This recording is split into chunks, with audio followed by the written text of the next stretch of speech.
Jumping into the Karloff at Columbia set from Eureka, most of which seem to have the thematics of a doctor gone rogue, a mad scientist, so to speak. In this one, we are thrown into a medical experiment at the start of it. We have a doctor and nurse who are working really well together, Dr. Tim and nurse Judith, who are having this operation by freezing the subject, doing the work and then bringing them back to life. They're working from a handbook that Boris Karloff's character, Dr. Crevel, has left behind, who mysteriously vanished 10 years ago. When the head of the hospital says, look, we want to just take a step back from these experiments, allow other people to see if they are in fact yielding results, and we want you to take a holiday, to Dr. Tim, who decides to go and try and find the house of Dr. Crevel.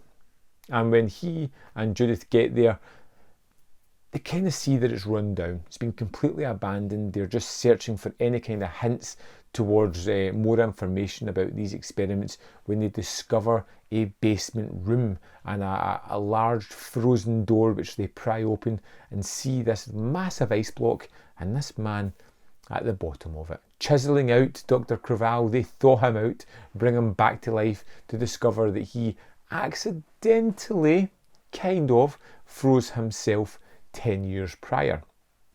Turns out there's more people within this chest freezer and they bring them out, defrost them, and basically what we have is a group of characters stuck where they are as Dr. Crevel realises that he has something magical on his hands, whether these detractors try to find a way to break out, and he holds them all hostage to have experiments on, to see if he can replicate what he has done before, freezing people for a number of years.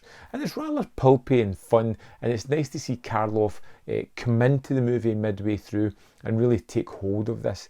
His Dr. Crevel is one of these antagonistic characters that is doing these things for the greater good.